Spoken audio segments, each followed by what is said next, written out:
morning. You're watching Senior Notebook on WENY.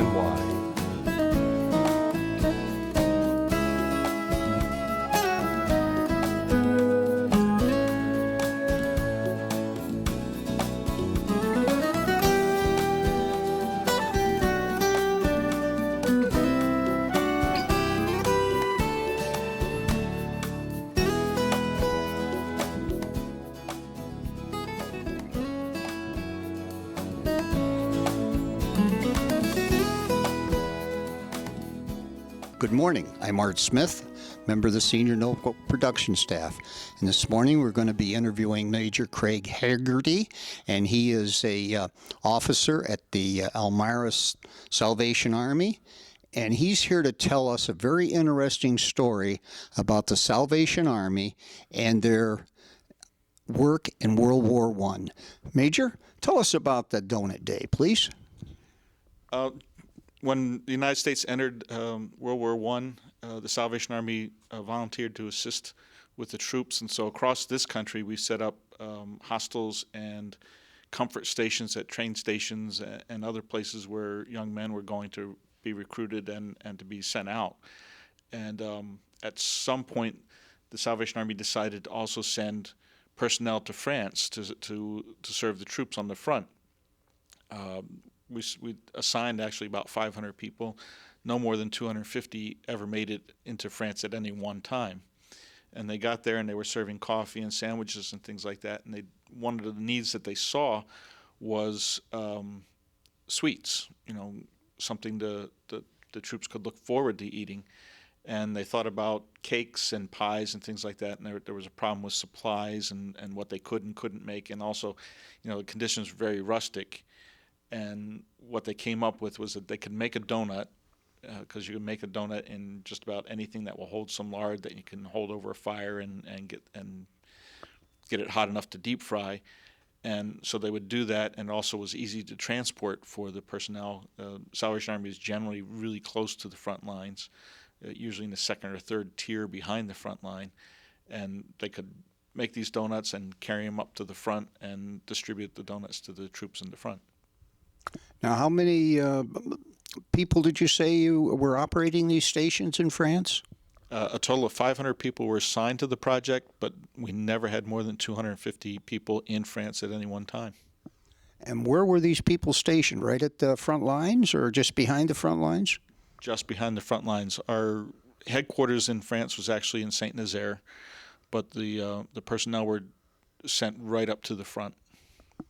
Well, very interesting. Now, as a child of a World War I veteran, I heard this story before, so I think it's worth sharing with the rest of the nation. My dad always said that when they came out of the trenches, the Salvation Army was there with coffee and bread, sandwiches of some sort, and donuts, and they really appreciated it. It's kind of a late thing to say thank you 100 years from now, but I know they really appreciated it. Now, did you get involved in any of the other wars that we went into after World War I? Well, the Salvation Army was very heavily involved in World War II. We were a charter member of the USO.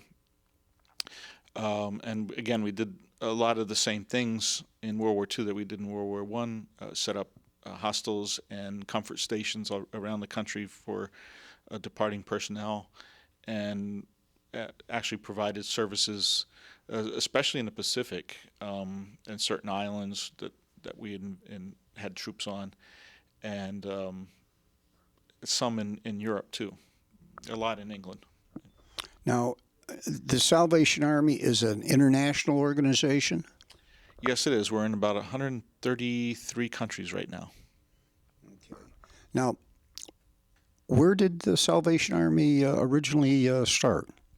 William Booth, our founder, William and Catherine, his wife, we call the Army Mother, they started the Salvation Army in the East End of London in 1865.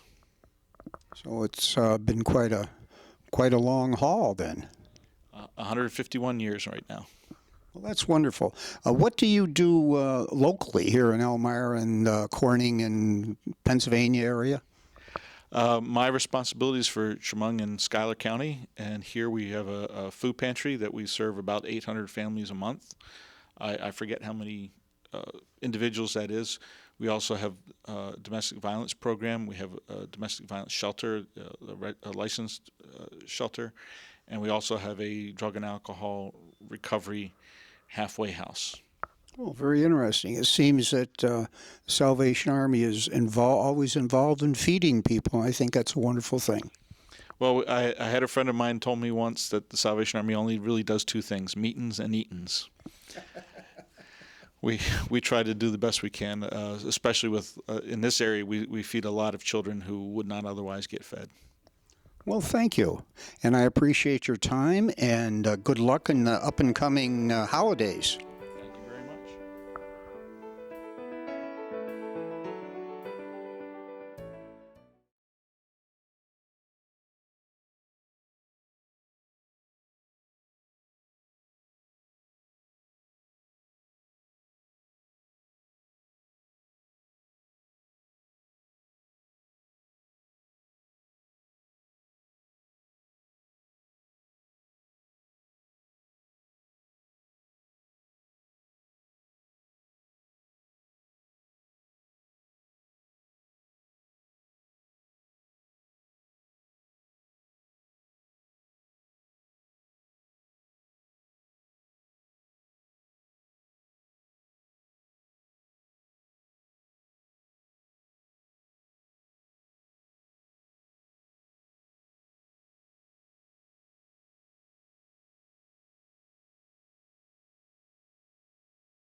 Good morning. I'm Art Smith, member of the Senior Notebook production staff. And this morning we're at the Bradford County Veterans Memorial here in Towanda, Pennsylvania. And we have Roy Shrimp with us, and he's going to give us a guide of the memorial. Roy? Good morning. My name is Roy Shrimp. What we have here is we had a veteran, Joe Doherty, that moved here quite a few years ago. And he went to look at the memorial that the county had at the old football field.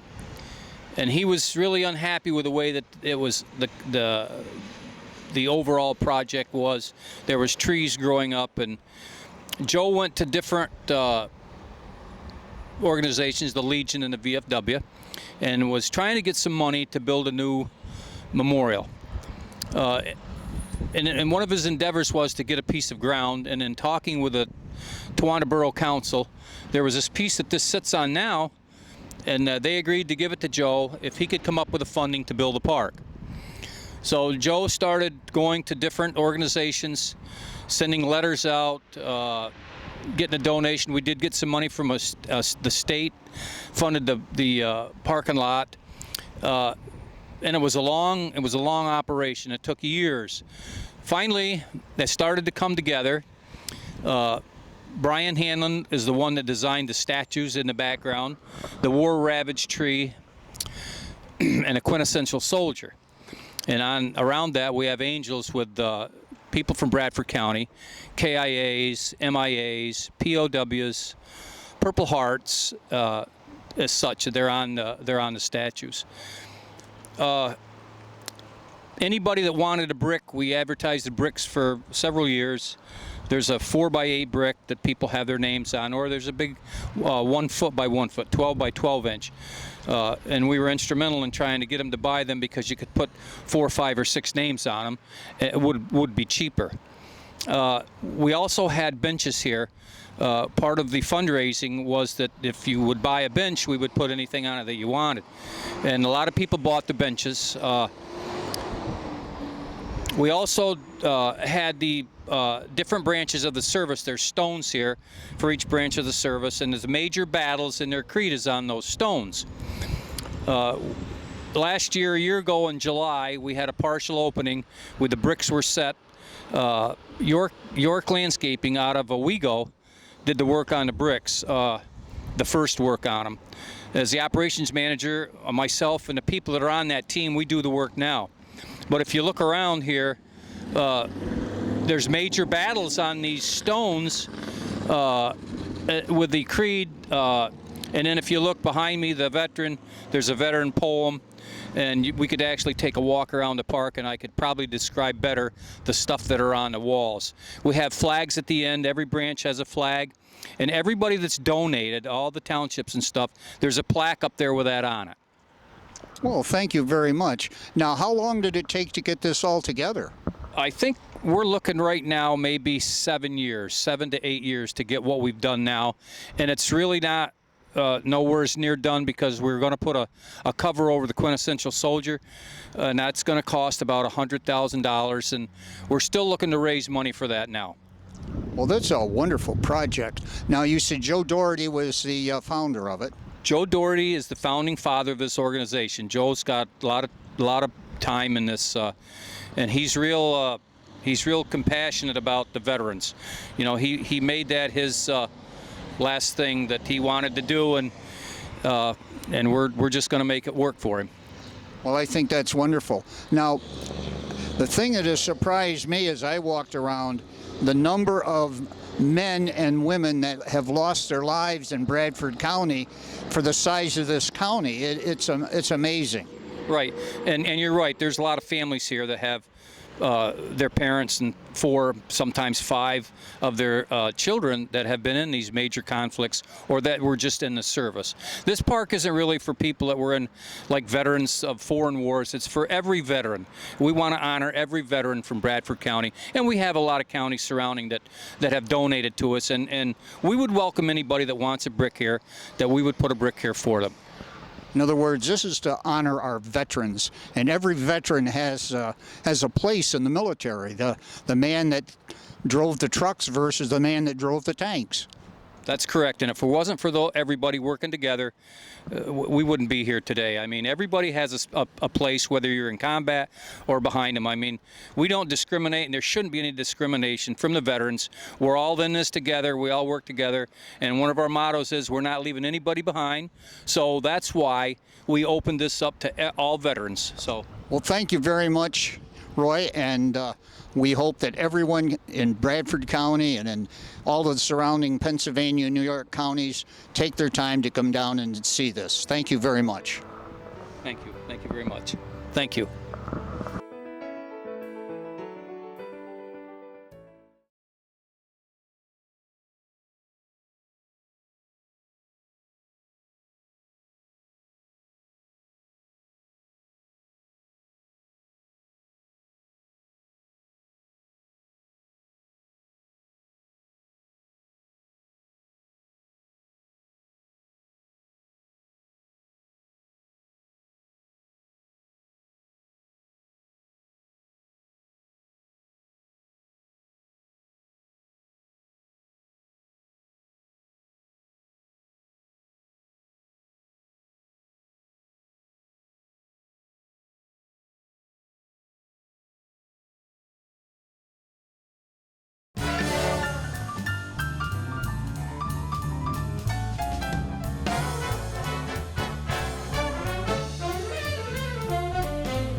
Good morning, everyone, and welcome to this week's edition of the Weather Almanac. Here on the Senior Notebook, I'm Chief Meteorologist Joe Veras. Looking at our averages for this time of year, average high now down to 52 degrees, the average low 31. Record high for this week is 76, and that goes back to 1948. Record low all the way down to 4 above. That was set in 1971. Sunrise and sunsets, well, some big changes here by an hour's time now that we're in the standard time once again. Sunrise occurs at 6:51, so much earlier with that sunrise, but a lot earlier for the sunset as well. Now it happens before 5 o'clock. It's officially 4:51 for that sunset. Moon phase is here, coming upon our first quarter on the 7th. Full moon November 14th, last quarter on the 21st, and new moon will occur on November 29th. Temperature outlook, it looks like another above average week, not only for us here in the Northeast, but most of the lower 48 here have to head down to Florida to see below average temperatures, but of course even there below average temperatures not too hard to take for this time of year. Weather folklore for the week: when the first snow remains on the ground for some time, a place not exposed to the sun, expect a hard winter. Well, we already had a little taste of that snow the other week. It didn't really last that long, so perhaps that means a mild winter. We'll have to stay tuned on that one. All right, it's birthday time. First, a belated birthday wish goes out to Mary Mathis. She turned 94 back on November 2nd. She's from Painted Post. Happy belated birthday to you, Mary. Also celebrating birthdays this week, Robert Glenn of Montour Falls, 95 on the 6th. Happy birthday to you, Robert. Beatrice Domansky of Montour Falls, 91 on November 8th. Happy birthday, Beatrice. And look at this, Marion Roberts of Odessa, 103 late this week on the 9th. Happy birthday to you, Marion, celebrating that 103rd birthday. If you know someone else about to celebrate a 90th birthday or higher, send me a postcard to 474 Old Ithaca Road, Horseheads, New York, 14845, or you can email me, weather@weny.com. I'm Chief Meteorologist Joe Veras, wishing everyone a great week.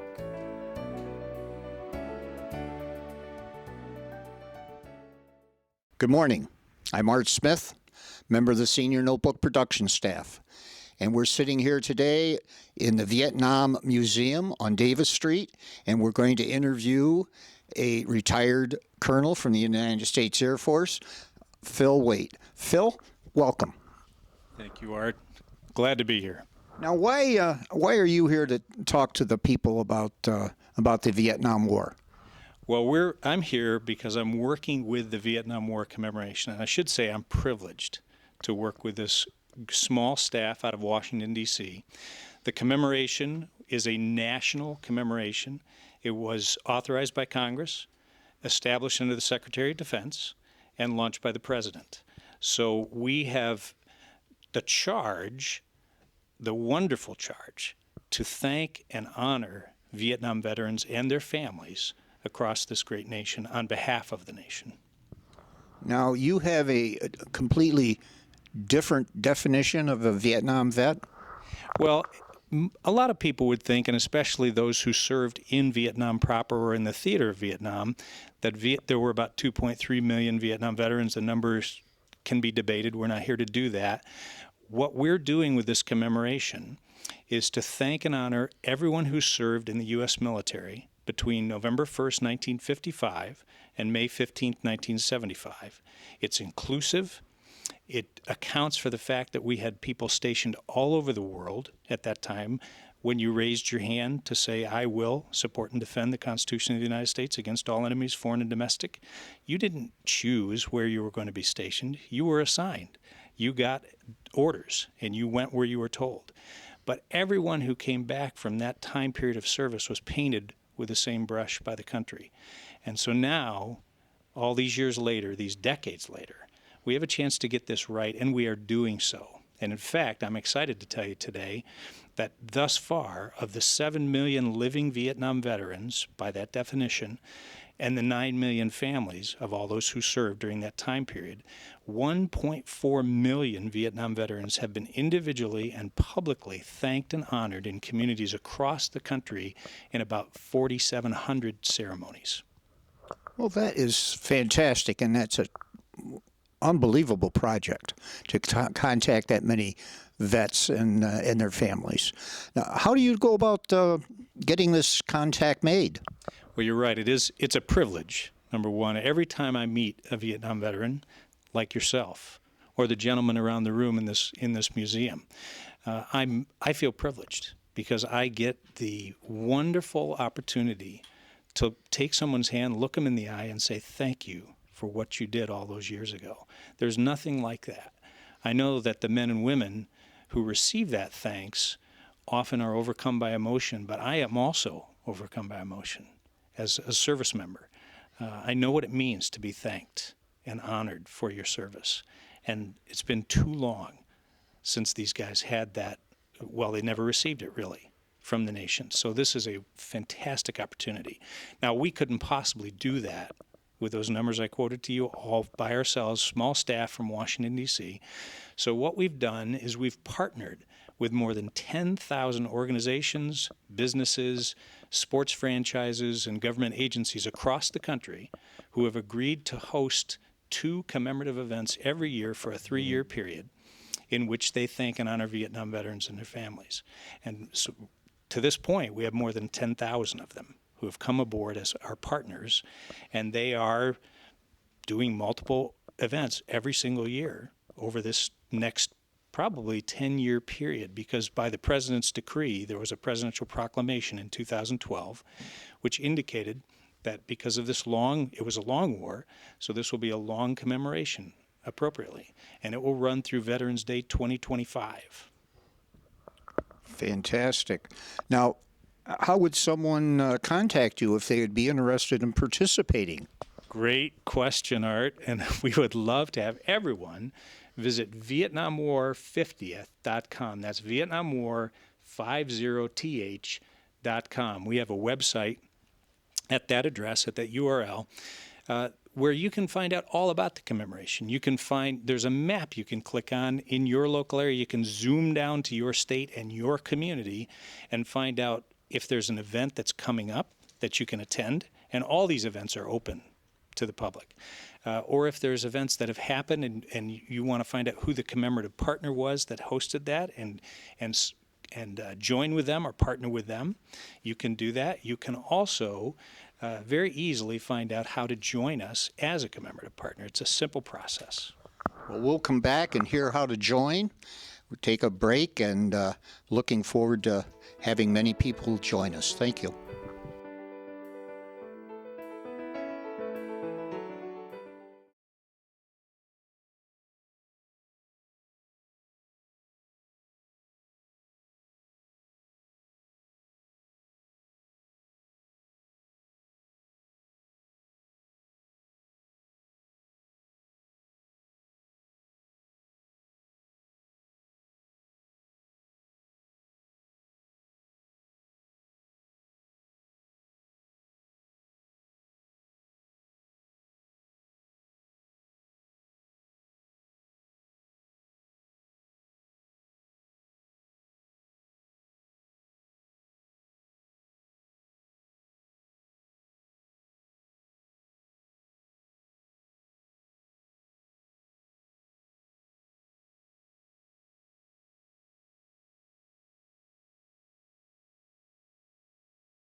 Welcome back to the Vietnam Museum, and we're going to continue our conversation on how to become a partner with this Vietnam celebration.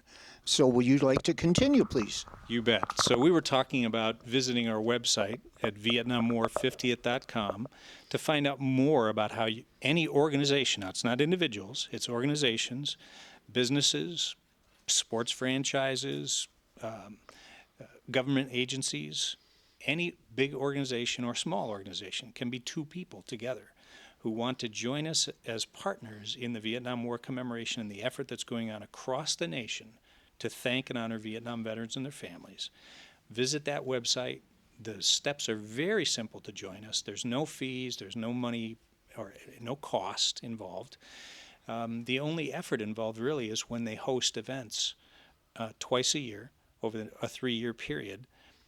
Obviously, there's significant effort that goes into that, the planning and so forth.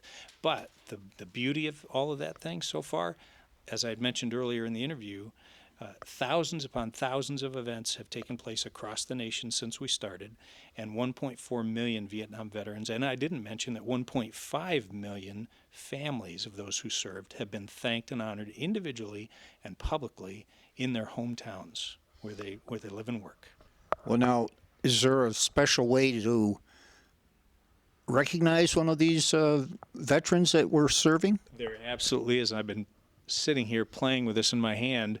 In this box is a lapel pin that the commemoration struck in honor of our Vietnam veterans.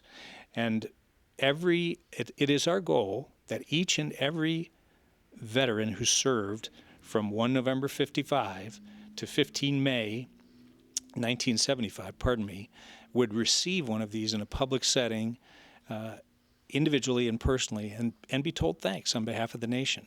And it's a beautiful lapel pin. It's got the engraving of an eagle's head on the front, which of course stands for courage. It's on many of our national emblems. It's got 6 stars, which account for many of the main allies who served together, including the U.S. It has stripes behind the eagle's head, reminiscent of our flag. It's surrounded by a blue circle, reminiscent of our canton from our flag. And it states on the back, a grateful nation thanks and honors you. That's engraved on the back. And so it's become a lasting memento of the nation's thanks to these Vietnam veterans. And we have a veteran today that is present at the museum, and he's going to receive his pin, and we'll present that to him. So Art Ken Krieger is here with us. He's been standing off to the side during this interview, and so thankful that we have the opportunity on camera to thank and honor a Vietnam veteran. And I know that you actually served in the country of Vietnam, and you have amazing experiences that shaped your life since you've come back. And I am so privileged on behalf of the nation to take your hand and to say thank you on behalf of the United States for your service to your country, your sacrifice, and that of your family. And we also have the Vietnam Veteran lapel pin, which I described earlier, that I would be so privileged to pin on your collar. Which one would you like it on? The one that doesn't have one. All right. That's a good choice. That is a good choice. And normally you're not supposed to turn your back to the camera, but your face is better apt to the camera than mine. So Oh, gee. how about that? There we go. So thank you again for your Thank service, you so my brother. much. Thank you so You're much. welcome. Thank you so much for your service. Thank you very much. I'd like to say that I believe that everybody who served, we have a common bond, but we also have our own individual experiences that we had there. And they're all a little different. And for 45 years, I didn't talk about it. And now I do. Well, thank you so very much. And thank you for watching our show. And I wish everyone a nice Veterans Day.